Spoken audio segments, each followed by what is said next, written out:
All right, welcome back into another Deep Dish Sports Podcast video interview. And joining me is Bobby Riddell. Bobby and I, we go way back to the the junior high days when you were at East Tip, and actually probably even before that. I guess probably all-stars in baseball in like 5th and 6th grade and stuff. So no doubt.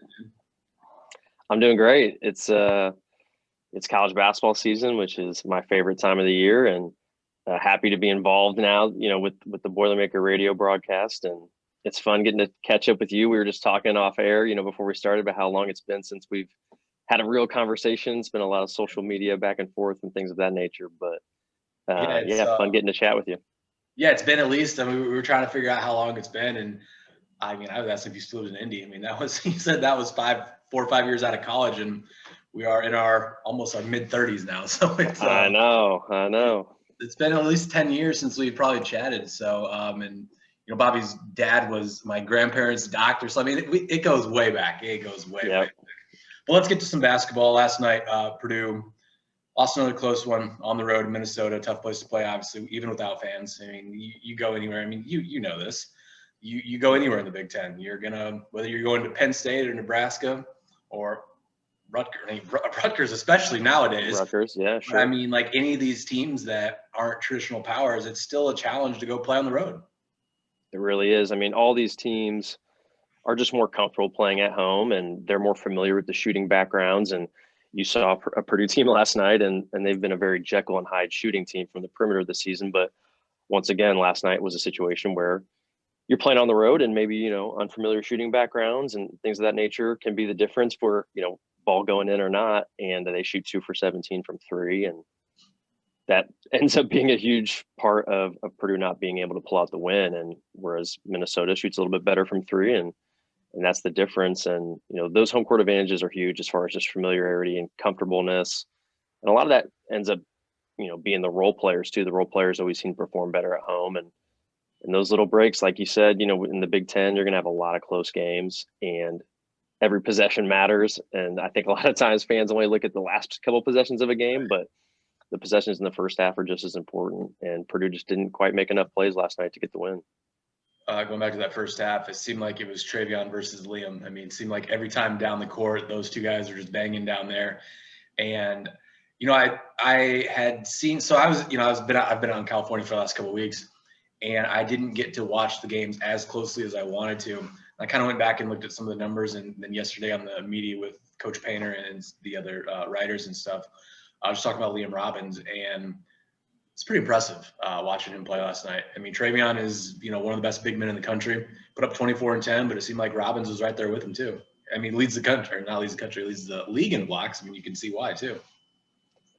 I'm with you. I agree. He's an impressive big guy. He's got the ability to step out and shoot the 3. Didn't do that at a great clip yesterday, but he at least has that threat as far as being able to space out on the perimeter. And then down low, he's a load, man. He hit a tough turnaround lefty hook last night going baseline. That was a big time shot. And he commands, Purdue likes to double the post against most teams, but him in particular, he's definitely going to be doubled often because how strong and solid he is inside.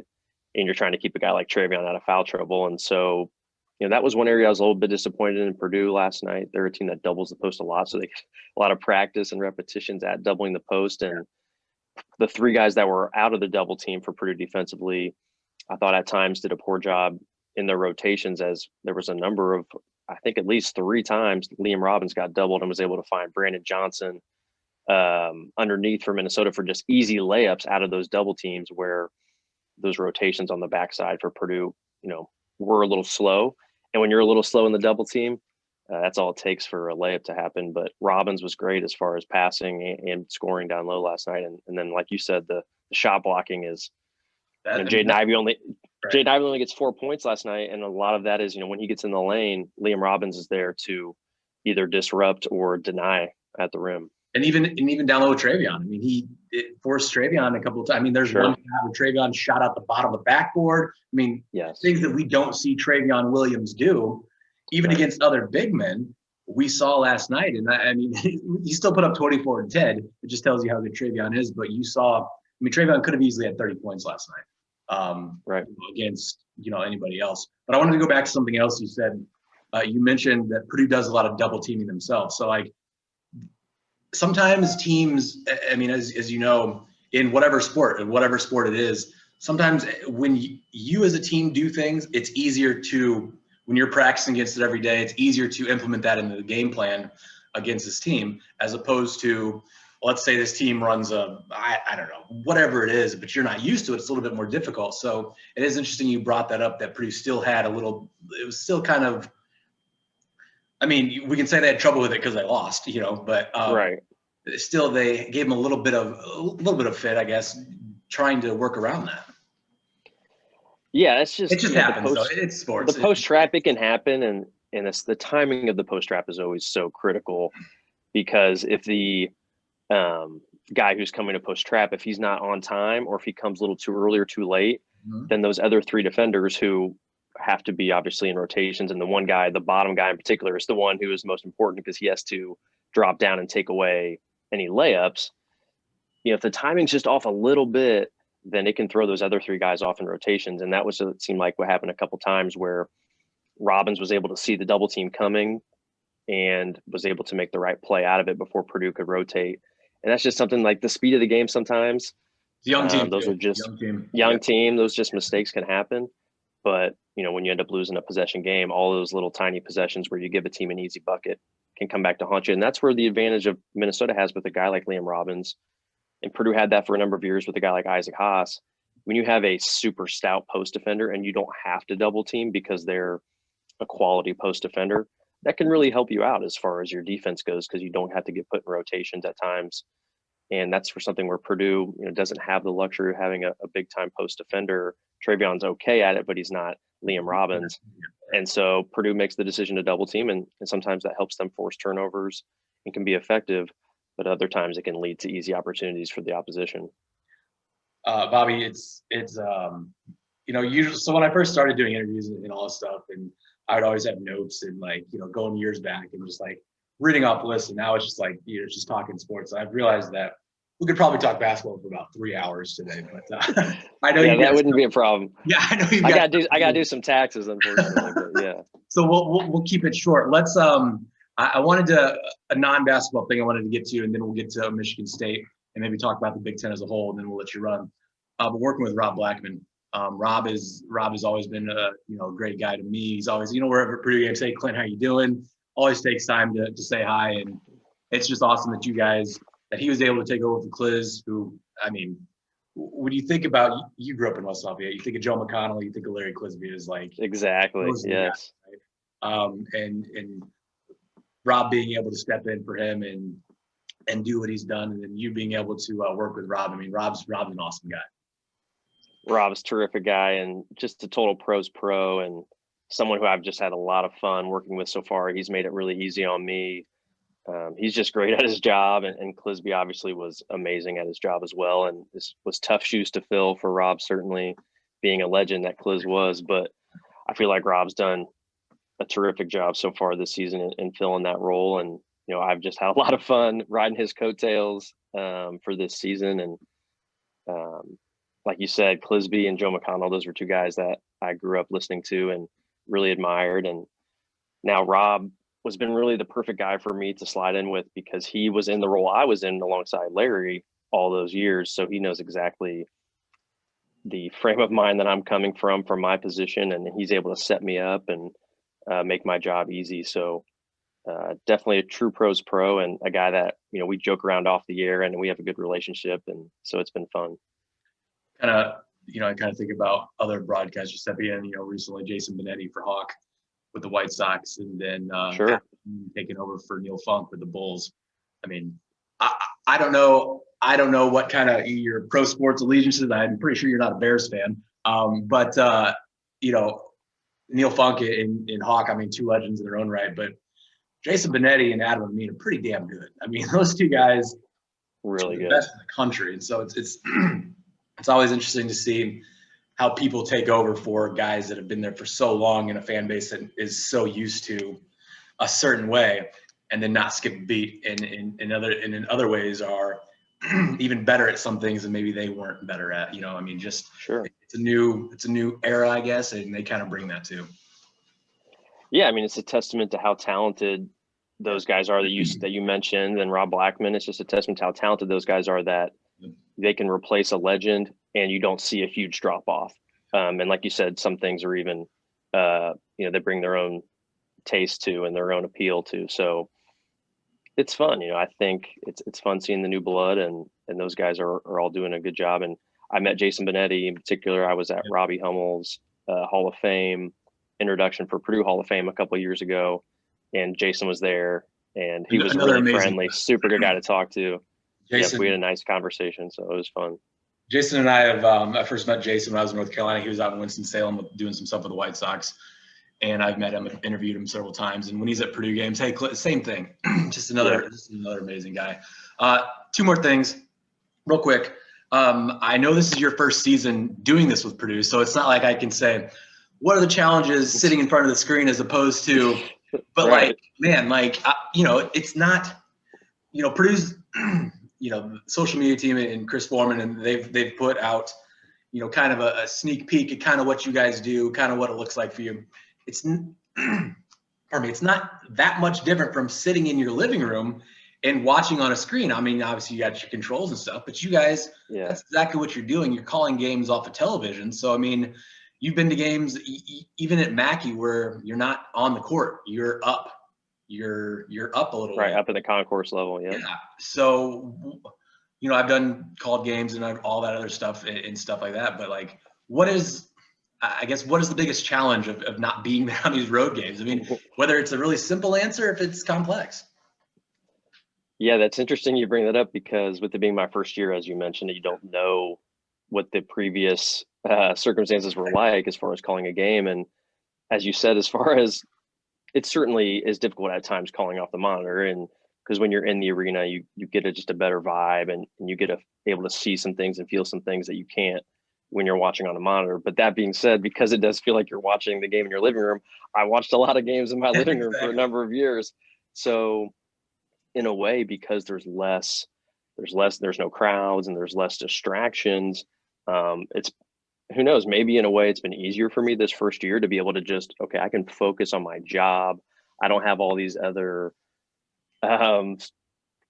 distractions or looking things around, going on you have people yelling at you, poking you on the shoulder, things like that. No question. You don't have some crazy, Purdue fan going nuts or like. So in a weird way for me, it's as far as easing into the job the first year and being able to just focus on the job at hand, it's probably actually helped in that regard, I would say. But certainly there are some parts of calling the games remotely that are less appealing than being in the arena. The games that we've been able to be in Mackey for, we went down to Bloomington, went to Illinois. Those are the only two road games we went to, but those were, better and more favorable for us calling the game than the remote stuff. But all things considered, it's been fine. We're gonna have to do this again because I keep thinking of about a million other things. So we're gonna go to Michigan State right now, and then we're gonna cut it off, and then hopefully we can chat again next week. One note about that, I think maybe I talked with Mike Harmon yesterday about this being such an interesting year, and the Purdue freshmen. I mean, you go back to Robbie's class with Juwan and Ito, and then I'm not gonna name the other person, but So I mean, obviously this is the most talented freshman class they've had since then. And you mentioned, it's like that. They've never been, I mean, I feel like Jaden Ivey could play at the United Center tomorrow and be fine. But I mean, not every freshman is built like that. And maybe it's a better situation for them right now. Going to Michigan State is not the same. I don't care what you say. It's still tough going on the road, but going to Michigan State and playing in front of those fans, it's not even close. A place like Ohio State is different. It's built more like an NBA arena, but there's still tons and tons of fans there. Going to Minnesota, and then you've got going to IU and things like that. It's a lot different. So do you think that maybe helps a little bit? I mean, with these freshmen? Yeah, I think it certainly has to help them as far as being able to. Yeah, the only downside is obviously home games or road games when there's crowds. They give you energy and fuel, and you can feed off that, certainly from like a intensity standpoint, and even as a road team that can help you play with intensity. But obviously that usually helps the home team more from an energy standpoint. that being said, so on the road, without having those fans, I think it's certainly allowed them to be able to lock in and concentrate more on the Situation. situational stuff and the just aspects of Purdue. Purdue is very from an offensive standpoint, they run a lot of set plays. There's a lot of execution type things that go into Purdue offensively, and then defensively, they have a lot of principles. And with no crowds, the coaching staff and the bench, I think, has been able to communicate a lot better to the team. And so some of those freshmen have had that advantage of you're not out. When you're playing at Michigan State and they go on a little run, you can't hear yourself think when you're on the court. Man. So that's a whole different element in the ball game. These guys, if Michigan State goes on a run, their bench is excited, but you can still hear yourself think. So it's just a whole different dynamic, and they certainly probably have benefited from that to some degree. But like you mentioned, the talent level is undeniable. The talent level of this freshman class is terrific. Purdue hasn't had a guard as athletic and as explosive. And with his size, Carson was athletic and explosive too, but he was a smaller guy. Even as a freshman, Carson wasn't like this. I mean, this wasn't right. We haven't seen this. Right. Yeah, it's been a while. Yeah. Yeah. So they've been and the one thing with Jaden Ivey that I've been so impressed with is, outside of his unbelievable ability of getting to the rim and finishing, I think his decision making for a freshman has been really solid. He's made a number of passes that I was like, I didn't know he had that, element to his last game. Night too. Yep, a couple of really nice passes. That obviously his 3-point shooting is just the one thing that's been holding him back as far as taking his game to the truly next level. And some of the, probably the decision making on the shot selection, certainly something that could improve as well. But I just love his overall talent is awesome to watch. We're talking about taking it to the next level. He's played 21 games. I mean, you know what I mean? And so and he missed a chunk. And he missed some too because he was hurt. Yeah. So I mean, we haven't even factored in Ethan Morton into the equation. Right. Another guy that, as talented as can be. It's gonna be. And it's funny because watching this team and like you've got a guy like Isaiah Thompson who made some big shots last season, and you saw what he could do last season, and now he plays a little bit here and there, but it's like it makes everything so much better when you've got so many talented guys where it's like you don't have to put in a Bill Jones who may not be as good as these other guys, but since you've got all this other talent, Isaiah off the bench, I mean, Isaiah could start, at a lot of programs, and that's the depth Matt has built is just great. And then next year coming in a little bit more too. All right, we're going to get to this last question. I'll let you run. Like I said, we could talk for 2 years. Michigan State Tuesday night. I'll be there, weather permitting. I know this weather has been pretty cool up here and down there and everywhere. Pretty shaky.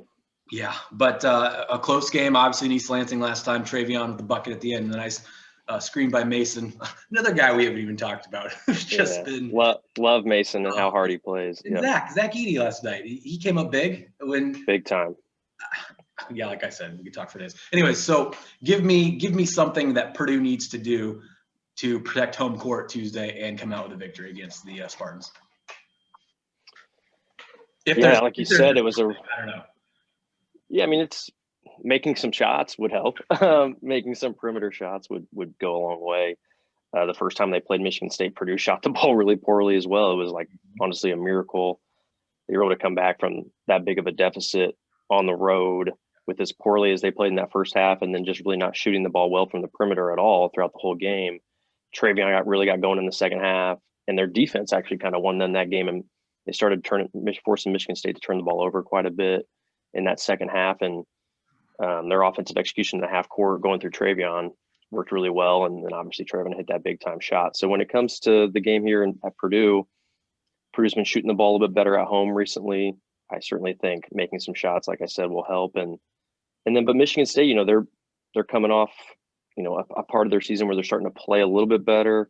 They've had that long struggle in the middle of the year, and I think they're starting to get a little bit more confidence as far as how they're playing. And Purdue's got to be ready for that, because Michigan State's certainly going to be remembering how they lost that first time around, and they're going to want to come in, and it's going to be a chance to give them a big, they're on the outside looking in right now for the NCAA tournament. So that's going to be a game that's circled on their calendar as far as a game they probably feel like is winnable and would be a big, quad one resume type win for them. So Purdue's going to have to definitely match their level of intensity. All right, Man, we got to do this again next week. Hopefully we don't have to. I think we started scheduling this like in the middle of January sometime, and things just crazy. Went to California, needed a root canal. It's just been wild, but I'm glad we got to do this and catch up a little bit. And I'll see you Tuesday night, and hopefully we get to do this again next week. So I appreciate your time, man. Sounds good, Clinton. Good talking to you, bud. Thank you. Thank you very much. Bobby Riddell, former Purdue Boilermaker, current member of the Purdue Radio broadcast.